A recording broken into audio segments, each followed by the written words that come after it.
안녕하세요. 혜원입니다. 혜원의 법성계 현대적 응용하기. 오늘은 법성계 5번째 문장이 되겠는데요. 지난번에 이제 정지소지 비어경 설명해 드렸고, 오늘은 이제 5번째 진성 심심 극미묘. 심심 극미묘다 그런 뜻하는데, 이제 여기서 최고의 논점은 이 진성이라 할 때 진을 뭘로 해석할 건가 라고 얘기를 할 때, 이제 많이 기존 해설을 해놓은 부분은 진을 그냥 글자 그대로 뭐 진정한, 물론 이제 진짜가 참 진짜니까 진정한 요 성품의라고 해석을 하는 것 같아요. 진정한 성품. 그렇게 되면 좀 연결이 잘 안 되는 것 같아요. 안 되지 않냐는 저는 생각이 들어집니다. 왜 그러냐면, 우리 법성계 첫 번째 구절이 그거잖아요. 법성 원용 무이상이라고. 법의 상품은 원용을 해서 두 개의 상이 아니다, 하나의 상이다 라고 얘기를 제가 설명을 해드렸잖아요. 이때 법이라는 것은 부처님이 깨달은 세계, 즉 화엄의 부처님이 최초로 설법한 내용이 화엄경이니까, 그러니까 또 이 법성계가 화엄경의 이 의상대사가 깨달은 바를 추각해서 어떻게 개성으로 읊어놓는 곳이다 라고 말씀드렸잖아요. 그렇죠? 그렇기 때문에 이 법이라는 것은 쉽게 말해서 부처님이 깨달은 내용을 말하는, 깨달음의 내용을 법이라고 얘기를 제가 설명해 드렸고, 요거는 누구나 다 부인을 안 하는데, 그러면 그 다음에 네 번째 구절까지는 그리고 가는데, 이 5번째 구절인데, 그럼 또 진성 또 나왔거든요, 성품이. 이제 그 다음 문장을 해석을 하게 되면, 이 진성은 이 심자는 매우라는 뜻이거든요. 매우, 심자는 깊다라고 하시거든요. 매우 깊고 깊어서 미묘하다라는 뜻인데, 이 끝에 성품을 뭘 의미하느냐? 저는 참된 성품이라고 해석을 하면 안 된다고 말하고 싶은 것이, 요 법이라는 나오기 때문에 요 진성할 때 요 진은 참된 성품이라고 얘기하는 보다는 저는 진리라고 해석을 하고 싶습니다. 이제 왜 그러냐면, 이 법성 깨달음의 세계는 원흉이라면, 그다음 그의 부처님도 깨달은 내용이지만, 일반적으로 뭐를 깨달았냐? 진리를 깨달은 거잖아요. 그렇죠? 결국 법성의 다른 뜻으로 뭐냐면 진리다, 법의 다른 것은 진리다 라고 얘기를 한 거고, 따지고 보면 법성이라는 것은 부처님 깨달은 내용이 많은 거고, 요 진성은 부처님 깨달은 내용 중에 각각의 어떻게 진리, 여기 이게 총론이라면 요 진리를 말한 강론적의 성격이지 않을까라고 생각되었습니다. 그래서 강론적으로, 개별적으로 부처님 깨달은 내용, 부처님이 진리를 깨달았으니까 그 진리의 내용을 하나하나 살펴보면, 그 하나의 진리의 성품이 뭐냐? 매우 깊고 깊어서 매우 깊고 깊다. 근데 매우 깊고 깊어서 어떻게 하다고 해요? 극미묘하다. 이 묘자는 묘하다는 거예요. 묘하다. 따름 아름답다. 묘경, 그런 얘기를 하잖아요. 근데 요것도 해석할 때도 미묘라는 아는데 극미묘하냐?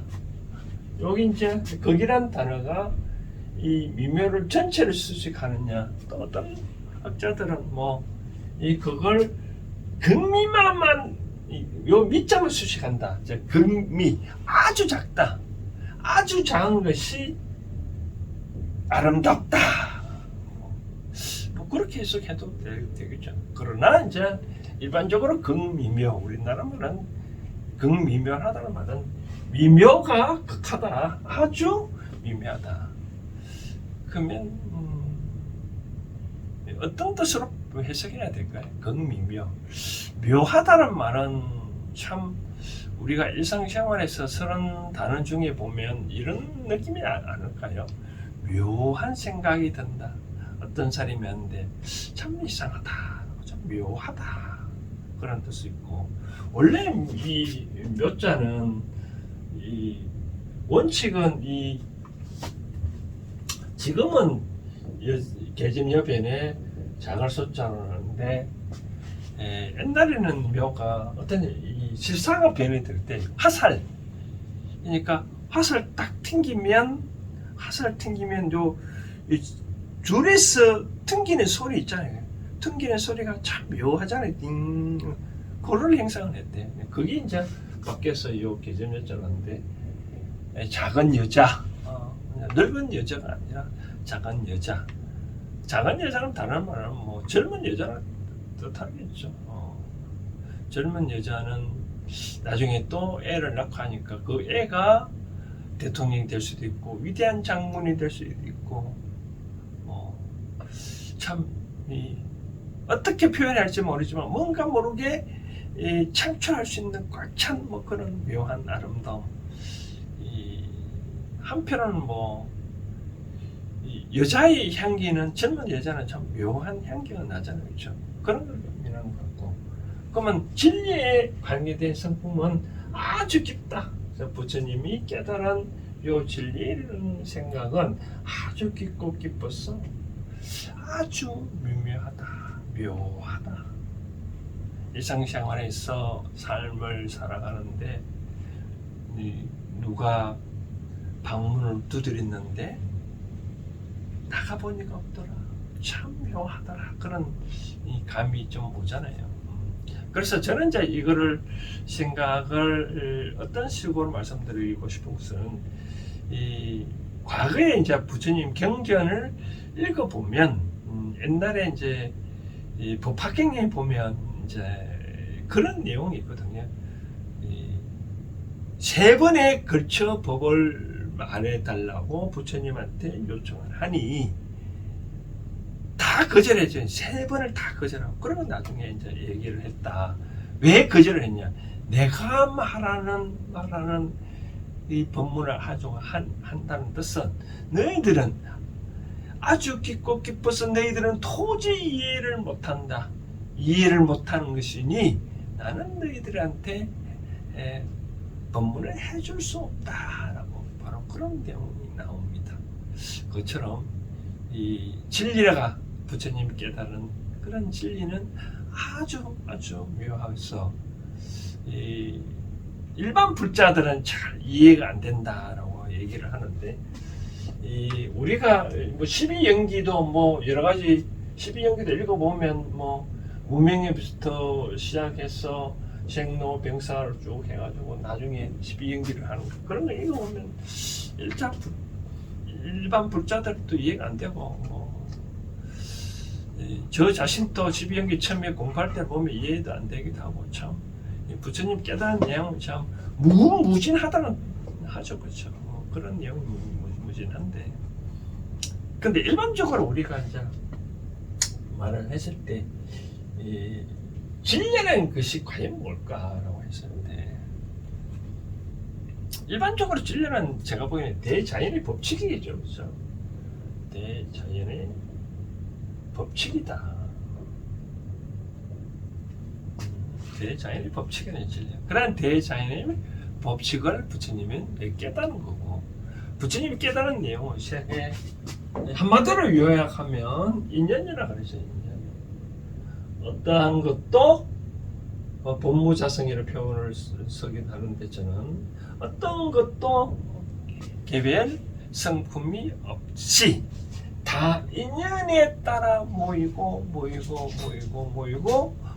또 인연이 닿으면 헤어진다라는 게 이제 이 세상에 모든 것은 이러한 법칙이다라는 게 아니고 그런 것이 이제 대자연의 법칙이고 그런 것을 다른 말로 진리라는 거죠. 이러한 진리의 성품이라는 것은 아주 깊고 참 묘하다라고 얘기를 하는 거죠. 그럼 일상생활에서 이제 이걸 어떻게 응용할 건가?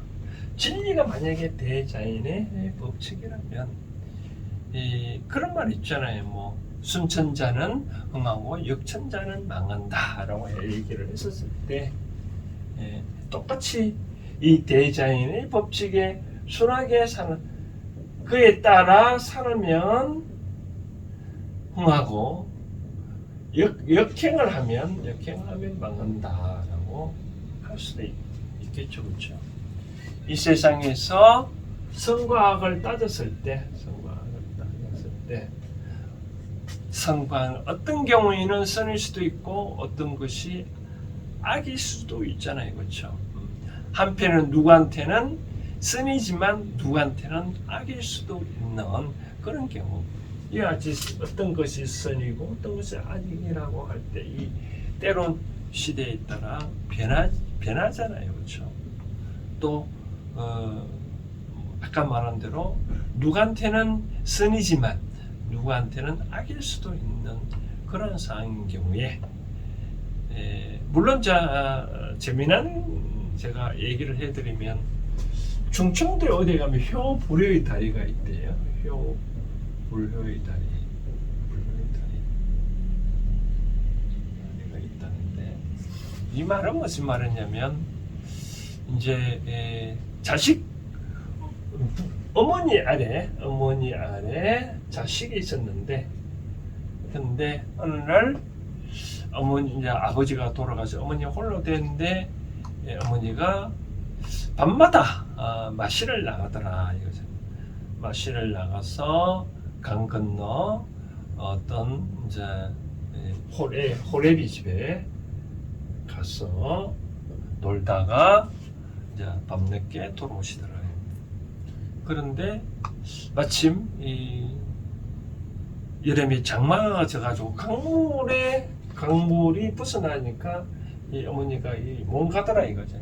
그러자 이제 자식은 어머니가 이 강을 잘 건널 수 있게끔 다리를 놔드린다. 그런데 후세칭칭 이걸 갖고 이 다리를 어머니한테는 효의 다리지만 자기 아버지한테는 불효의 다리지 않냐 해가지고 효불효의 다리라는데 효가 선이고 불효가 악이라면 결국 이처럼 상대적이잖아요, 그렇죠? 이제 그렇기 때문에 저는 앞으로 선과 악을 구분할 때 어떻게 했냐면 이와 같이 대자연의 법칙에 순응하는 것이 바르고 선이고 대자연의 법칙에 거스르는 것을 악이라고 부르고 싶다. 이라는 것은 변함이 없다. 즉 진리라는 것은 변함이 없다라고 말씀을 드리고 싶죠. 지난번에도 말씀드렸다시피 상식과 진리의 차이는 상식은 또 다른 상식이나 더 높은 상식 또 다른 진리만 만나면 깨어지는데 진리는 변하지 않잖아요, 그렇죠? 마치 대자연의 법칙은 끊임없이 변하지 아니하고 항상 그대로가 있다라고 말씀드리고 싶은 거죠. 그렇죠. 우리가 일상생활에 보면 대자연의 법칙은 한치의 오차도 어긋남이 없이 째깍 그대로 적용되고 그대로 흘러가는 것 같더라고요. 그래서 저는 이제 이런 말씀을 드리고 싶습니다. 그러면 어떤 것이 대자연의 법칙이냐라고 말씀을 했었을 때 그거는 여러분들이 대자연의 법칙을 쭉 한번 살펴봐야 되겠죠, 그렇죠? 단순히 해가 동쪽에 뜨고 해가 서쪽에 지는 것만이 대자연의 법칙이 아니라 일상생활에도 얼마나 많은 대자연의 법칙이 있다는 거죠. 그래서 이제 우리가 유교하고 도교, 도덕경, 도교라 할 수 있나요? 도덕경, 노자의 도덕경 사상 보면 유교는 그거잖아요. 제가 월요일날 노노 방송 유교의 기본 사상이 스며든 노노를 방송을 하고 있지만 노노는 제가 방송한 내용 쭉 읽어보면 사람은 어떻게 해야 된다. 지난번 월요일에도 그런 말을 했다시피 옛날 사람은 말 잘 안 했다. 불출했다. 왜 그러냐면 내가 말한 거에 대해서 그렇게 몸이 잘 따라주지 못할까봐 두려워서 말을 함부로 안 했다. 그런데 현재 사람도 말을 하지 말라. 인간관계를 해결적으로 이렇게 하나 저렇게 하잖아요. 그렇죠? 근데 도덕경은 나중에 언젠가 또 다 논어 끝나고 다음에 또 할는지는 모르겠지만 도덕경을 제가 읽어보면 이런 내용이 있더라고요. 뭐냐면 자연의 법칙을 잘 살펴보고 그 자연의 법칙을 인간관계에 구현을 해보자. 예를 들면 도덕경 보면 이런 구절이 있습니다. 예를 들어서 한 땅이 항상 굳으려고만 한다면 그 땅은 언젠가는 깨어진다. 그렇잖아요. 우리가 땅에 보면 비 안 오고 땅이 쩍쩍 갈라지잖아요. 그렇죠? 지가 항상 하려고 하면 땅이 깨어지듯이 적당하게 무릎도 뿌려줘야 되잖아요. 그렇죠? 그런 것들이 자연의 법칙이 있다는 거죠. 그렇죠? 그런 것을 잘 발견해서 그걸 어떻게 하면 인간관계에 구현을 해야 된다는 게 바로 그 도덕경 기본 사상이거든요. 이런 것들이 아까 말한 대로 제가 말씀드리고 싶은 거는 이런 대자연의 법칙, 아까 말한 극미미하다. 극미미하다. 참 묘하다. 라고 말씀을 드리고 싶죠. 그렇게 만약에 묘하지 아니하고 누구나 다 발견할 수 있다 그러면 극미묘하다라고 표현을 할 수는 없지 않을까요? 그렇죠? 그래서 이걸 저는 현대적으로 뭐냐면 한 번쯤 내 삶도 하루에 10분이든 5분이든 한번 참선 시간을 갖고 이제까지 나의 행동이나 말들에 대해서 어떻게 모순된 행동을 해왔지 않았는지, 자연의 법칙에 거슬리면서 살아왔지 않았는지를 한번 잘 살펴보고 그런 것들을 내가 하나하나 고쳐 나간다면 내 삶은 더 어렵지 않지 않겠냐라고 생각되어지는 거죠. 이 세상의 진리라는 것은 우리가 이 화살을 아까 제가 설명드렸잖아요. 딱 튕기면 팅 하는 것처럼 그래 튕기는 순간에 화살이 목적으로 충분하잖아요. 그렇죠? 이 세상의 진리는 그처럼 아주 작은 곳에도 어려운 것이 다 있다는 거죠. 그렇죠? 이런 것을 잘 생각해서 가지고 여러분들도 진성, 진리의 성품이란 것은 이러한 생각을 하시고 나름대로 대자연의 법칙을 발견하고 진짜 미묘한지 아닌지 스스로 판단해보는 것도 좋지 않겠나라고 생각을 드립니다. 또 다른 예를 든다고 그랬죠. 우리가 한 톨의 씨앗을 보면 땅에 심어보면 여기 사기 타고 나중에 또 다른 열매를 맺고 그랬잖아요. 이 씨앗 속에는 진짜 묘한 것이 다 숨어져 있잖아요. 그렇죠? 여러분들의 본성도 마찬가지입니다. 여러분들의 본성도 아주 내면 속에 살펴보면 묘한 구성이 있다는 거죠. 이런 것들을 잘 찾아내서 발견해서 그것을 개발하면 그 또한 대자연의 법칙을 따르는 것과 같이 자기의 삶은 점점 더 행복스럽지 않겠냐라고 말씀을 드리고 싶습니다. 네. 오늘 5군은 요 정도 하고요. 다음 이제 6번째 군은 뭐냐면 불수자성 수연성이다. 이 문장에 대해서 제가 또 하고 싶은 얘기가 제가 법성계 중에서도 가장 좋아하는 단어가 바로 불수자성 수연성이라는 단어입니다. 이 문장 갖고 또 다음 주에 같이 의견을 나눠보도록 하겠습니다. 감사합니다.